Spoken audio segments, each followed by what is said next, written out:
Hi Anu, how are you? Hi Siddharth, I'm fine. How are you? I'm great. I'm actually happy to catch up with you, especially on a case in India which has taken the world by storm, the Nikki Bhatia case, and I'm happy to talk to you, especially on the psychology of the conflict to understand it better. So my opening question to you is, in the Nikki Bhatia case, emotions seem to run very high. From a psychological view, what causes people to react so strongly in public disputes? So, in cases like this one, the most important thing the most important reason why people react so strongly is that a lot of people are somehow able to relate with the situation. So, identification is the component. So, if suppose a girl who is watching news and she is also in a situation similar to this one, then suddenly there is a surge of anger and fear as well. What if this happens to me?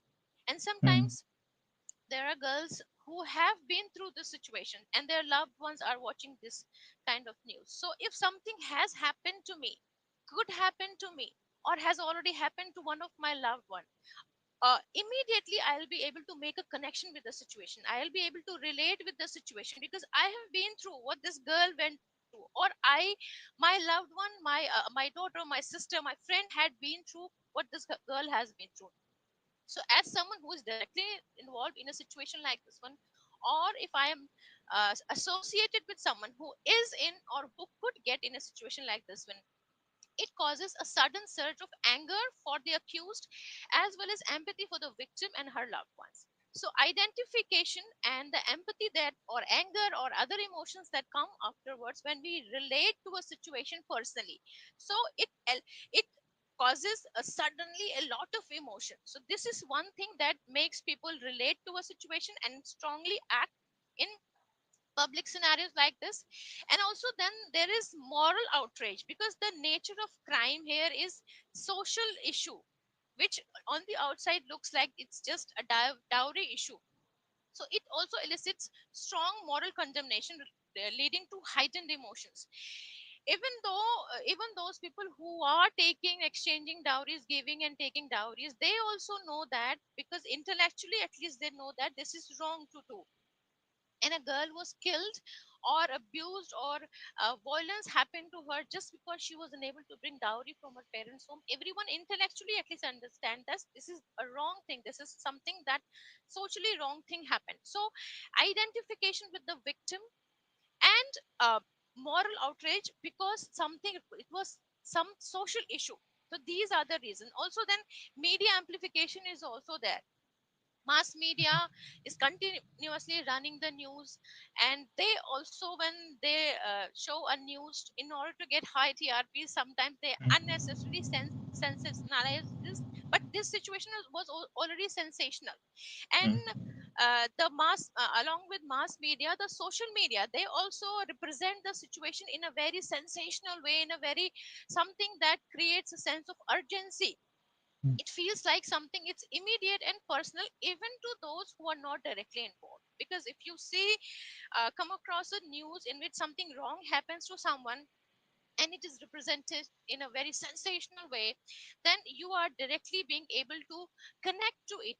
So directly connecting with the event or news, then media amplification, and then moral outrage because of that something that happened was socially wrong also. So these are the things that make that intensify emotions in people. And so that is why they react so emotionally strong in situations like this. This case drew massive public attention online. How does being under public scrutiny change the way people behave compared to private conflict? When something is happening in someone's life in an event like this one, and there is a lot of public scrutiny going on, then it affects the various areas of their situation. First of all, it influences the legal proceedings. It obviously expedites the investigation, but sometimes it can also lead to rushed investigations, rushed conclusions, or rushed Hmm. decisions. Then it also affects the personal lives of the people, because something that happened between two families or two people, it wasn't just something personal. Now everyone knows about it, so people start to take sides. So anyone who is anyhow connected with the accused, even if they are supporting them or not, if some suppose I belong to the family of the accused, or I'm their neighbor and somehow I belong to their community, I might have to face a lot of social stigma, because people will look at me like, oh, this person is somehow related to the accused. On the other hand, if I'm related to the victim, I might get uh, empathy, compassion, and even social support from people, because now people look at me with empathy, because this she belongs to the group of the victim, the victim's family member. I am victim's family member, victim's loved one. So society responds in different ways for both the parties. You could get social stigma, you could also get social support. So it influences the behavior of the people involved. Now I have social support, so I can act more strongly. Now I am being stigmatized, so maybe I should shut down a little bit, or if I could be in danger too. Even if not in physical danger, people will start to hate me and I'll become infamous, so maybe I should, little lay a little low if I belong to the family of the accused. So it influences legal proceeding, it also affects the personal lives of the people involved, and also it also shapes the public perceptions. The way media represents a news, initially when a news comes up, sometimes it is very biased. They do not show you the entire story, what actually happened. A person A killed person B, that's it. Now immediately we have this strong reaction towards person A, because person A killed person B. We don't know the entire story behind them. We also start to hate everyone associated with A, and we also start to empathize with everyone associated B. We don't even know, maybe not everyone associated with the person B was a good person, and maybe not everyone associated with the person A was actually a bad person. So how mm, media shapes the perception, the way media presents information, it significantly affects it can mm, sway change public opinion also, in fact, before knowing the facts. mm. All right. Many observers felt guilt, blame, and anger were at the center of the situation. How do these emotions influence decision making in cases like Nikki Bhatia's? um, when we are charged with emotions, we are not able to think critically, think logically. Mm, We are not able to consider all the facts and logics and evidences. So, being charged with emotions can cloud the judgment. If so, when we are taking a decision as a person who is directly involved somehow in the situation, as a viewer who is just viewing this, or if I am belong to someone in the law enforcement, or I am a lawyer or a judge, so I have to think rationally, I have to think critically, so that I can solve the problem in a logical and sensible way. But when the emotions cloud our judgments, the decision that comes, it could be biased. For example, if people are constantly blaming the legal proceedings and saying that they are not doing anything, they are doing it very slow, so emotional responses can influence how evidence is interpreted and how suspects are treated. For example, there is a constant blame on the legal proceedings, they are not doing it right, they are not doing it in time, they might feel pressured and they might give a mm, judgment that is not actually correct judgment. Similarly, emotions can also escalate situations and they can make resolution difficult. If suppose I was supposed to give some um, statement and something, and I'm charged with emotion, I might lie about things, I might hide about things. However, if both the parties, people associated with both the parties, they give true statements, then the actual correct judgment, it can, people can, the law enforcement, they can reach to that correct judgment. But it does not happens in most of these cases, because everyone is charged with emotion. Someone is very angry, someone is very scared. Sometimes someone that is associated with the family of accused, if suppose they do even know things, they are afraid for their own lives, so they are charged with the emotions of fear.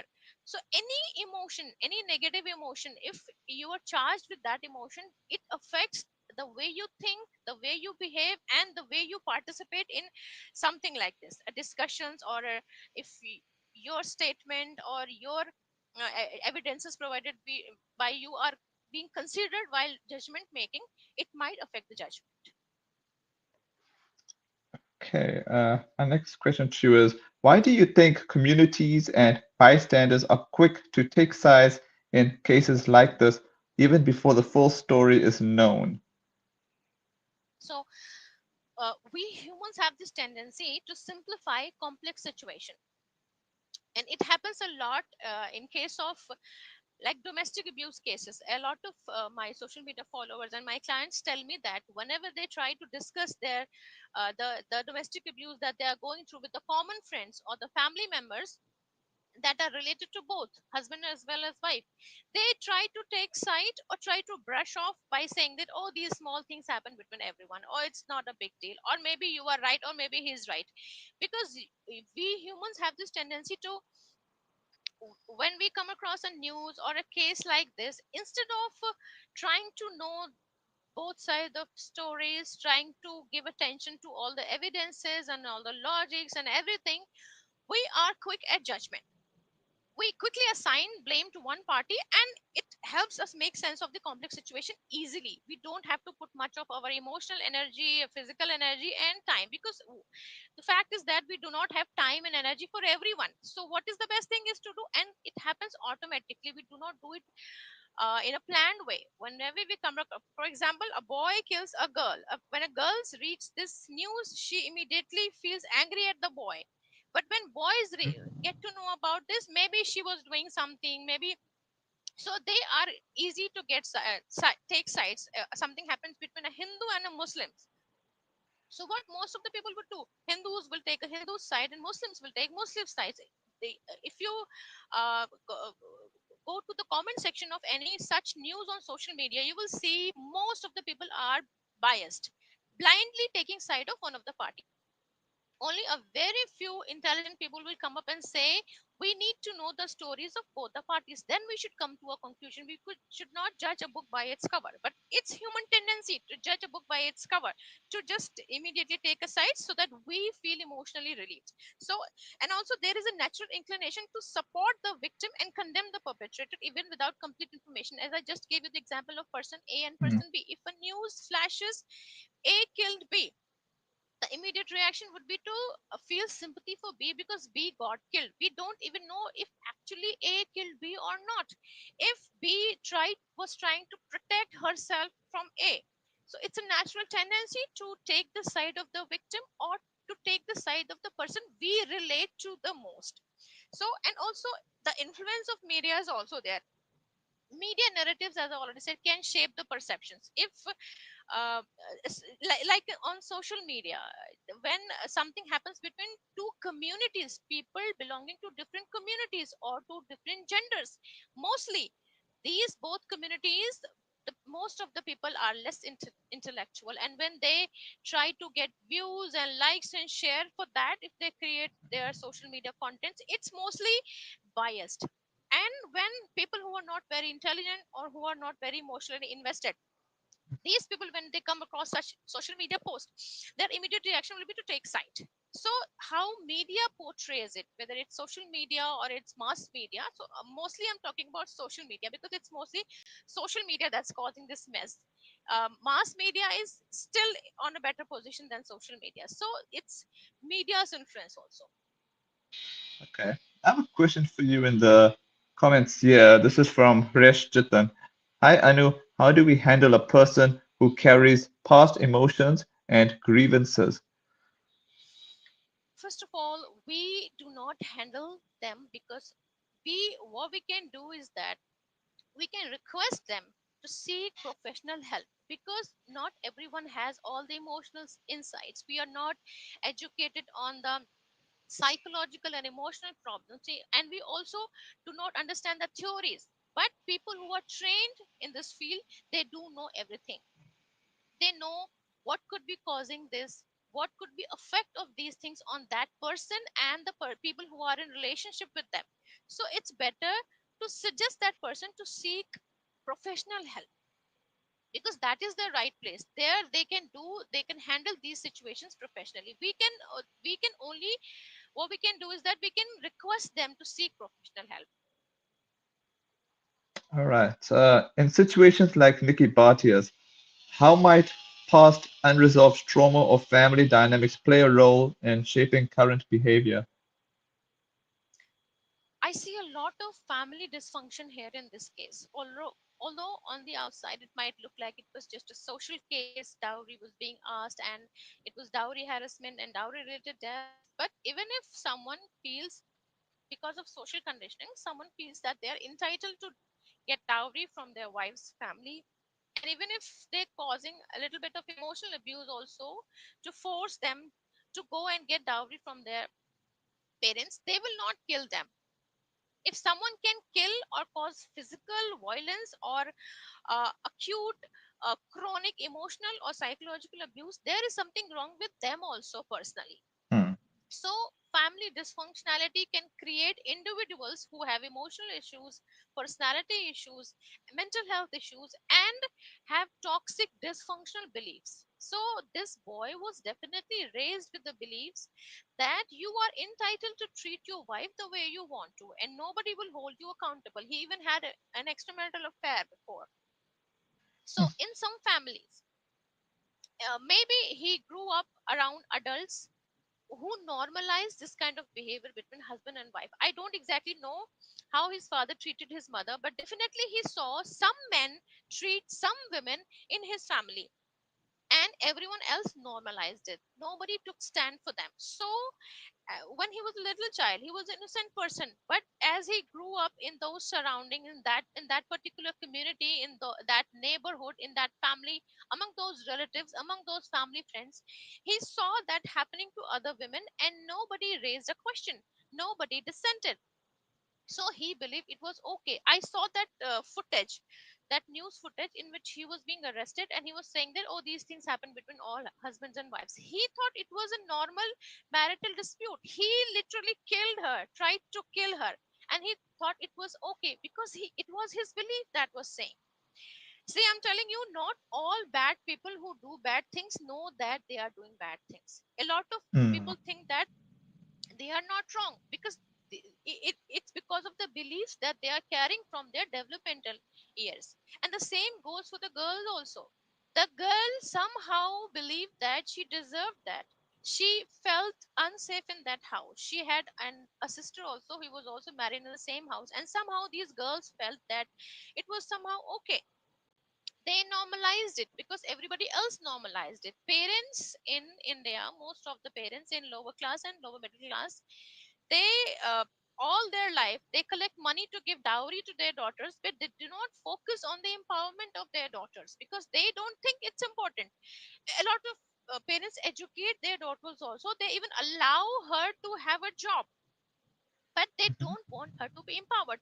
I have i have heard parents literally say to their daughters, get educated, get good marks, come first in your class, get a good job, get a high paid job, but do not try to be empowered. What people would say that I've raised an empowered daughter, because they think it's something wrong making a daughter empowered who can stand for herself, who knows her rights. I have seen men laughing at women who talk about women's rights, about feminism. So my society, I'm very feeling very sad and ashamed of saying this, but the lower class and lower middle class of India, it has been normalized for girls. I come across so many girls on social media. I even have clients who literally have told their parents that I feel unsafe in that house. Still, their parents want them to go back in and live there because what would society say if she come back? So dysfunctionality was on both sides. On the boy's side, because he was raised to become this entitled man with no empathy and no compassion for his wife. So something was wrong there. I don't know the entire case, but something was wrong there. Never thought, he never felt what he was doing was wrong. And the girl, she didn't take it much seriously. Although she did, she went back to her father's home, but then again she came back. Why did she came back? Because at some point she would have felt that that's the last choice that I have. If her parents would have welcomed her, let her stay there, become empowered, and have her own life, restart her own life, she wouldn't have went back, but she did. And there is third thing also, trauma warning also plays huge role in such cases. When Mhm. in all domestic abuse cases, the victims are bonded with their abusers. They fear them, but they also think that I cannot live without this person. This is called as trauma bonding, in which the victim thinks that they are in love, but they are not actually in love with them, but they are trauma bonded. And this trauma bond is very difficult to break. It requires months and sometimes years of therapy to break. But parents can help. If a girl has good bonding with her parents, with her siblings, with her relatives and friends, she might not feel that compelled to go back to the person who's not safe for her. So yes, family dysfunctionality is there on the both sides. There was cycle of abuse. It started with emotional abuse and then it went to physical violence. So dysfunctionality was on the both sides, and there were also psychological and mental health issues on both sides, families as well as the boy and the girl. All right. Some described the case as an example of toxic relationships playing out publicly. From your perspective, what patterns of unhealthy behavior can we identify here?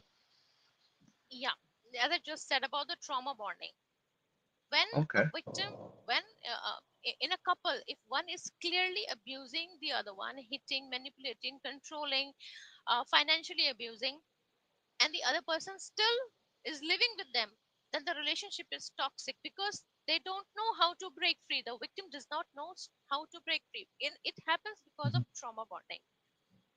And also the abuse started as emotional abuse initially, then escalated, then again she went back to her parents and she came back to her husband again. So in toxic relationships there is a cycle of abuse. Initially there is a calm, and then there is tension building, and there's actual abuse, and there is the reconciliation, and then again calm, and then so it these things happen in cycle. So the victims keeps on bonding more and more to the abuser in the hope of they remember the last time when the abuser was not abusive, so they see it as love. So they think that if I try more, if I try harder, then maybe this person will change. If I try more, maybe this person will stop hurting me. So this was a toxic relationship. But both the families were aware that things were not right between them, so this toxic relationship was in the eyes of public also. When a personal issue becomes a viral or community-wide topic, what kind of psychological toll can that take on the individuals directly involved? um that the people who are directly involved, like this accused, then their immediate family members, their relatives, and the community members who are supporting them or opposing them. So there are a lot of emotions going on. Media amplification is also there, that I just told you. So there is social stigma, there is social support. The social stigma affects the emotion of the accused and people related to them. Social support affects the emotions of the people who are related to the victims. They feel justified, they feel supported, and they get compassion, empathy, and support. And their story is being validated by the society, so they feel better. And also their anger also rises towards the accused and their family, because now they feel I'm not crazy, we are not crazy, because society is also supporting us, so we are right at taking a stand. Because in India, a girl being abused, children being abused is not really an issue, but when society starts to support, then people, who are directly related, or the victim or the abuser, they get the validation, so they can now feel more validated. So now they think I am not crazy, and what I went through was a real thing. And now I need justice for what happened to me. On the other hand, accused family members, their relatives, and all, people start to hate them and look at them in a way so that they feel ashamed. So there are different kinds of emotion felt on two different parties. They feel justified, they feel validated, so their anger rises, they also feel good about themselves. On the other hand, the accused family, they feel shamed, they feel blamed, they feel shame, they feel guilty, and they feel also angry because they feel helpless in their situation. So emotional distress is also there, and then media coverage is continuously amplifying the emotions of the public. And then in return they are creating more contents, so a toxic cycle sets up, so which Mm. keeps on amplifying these emotions more and more. And then The legal and financial strain is also there on both the parties, because both want to look socially correct and socially right in the eyes of the society, so they are putting money and effort and everything in the legal proceedings. So the legal strain is there, the financial strain is also there. All right. My final question to you is, what can the Nikki Bhatia case teach us about healthier ways to handle conflict, set boundaries, and communicate before things escalate publicly? It's not about public escalation. It's not just about escalation to the public's view. If someone is in unsafe relationship, if you think you are in unsafe relationship, talk to someone.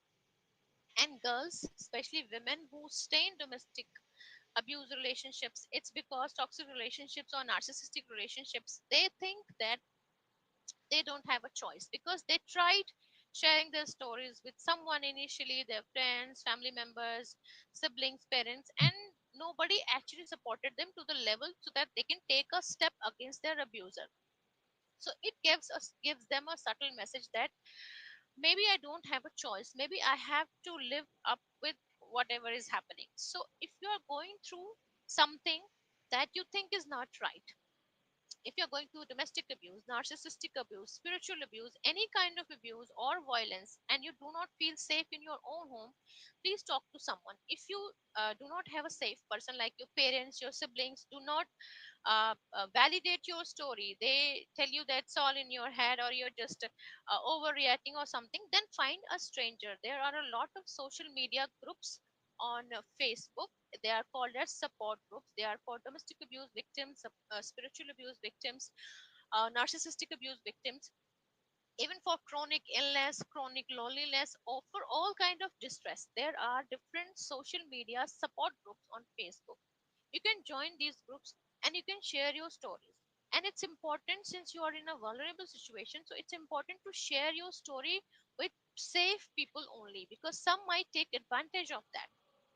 So if you are in one of such groups, you can share your story anonymously without sharing any details about yourself, your name, your address, or anything that can be used to identify you. And then you will see a lot of people are there who are going through something that you are going, and they will come and validate your feelings. So first of all, you will feel that you're not crazy, you're not making things up, it's not all in your head, you're actually going through something that your loved ones who are supposed to believe in are not believing, but your reality exists, your truth exists. So these strangers will come and validate you, and you can do the same for them. When they post their stories, you can share with them, support them, guide them. So most important thing is communication. You need to communicate it with someone. If you can afford, seek a counselor and share your story with them. Counselor and therapists and psychologists, they are also safe people, they will not share your stories with anyone. Then you need to seek support from law enforcement, from community, from whoever you can. It's not important. See, if your own family members, if your own loved ones, if your own friends do not believe in your story, it doesn't mean that your story is not true.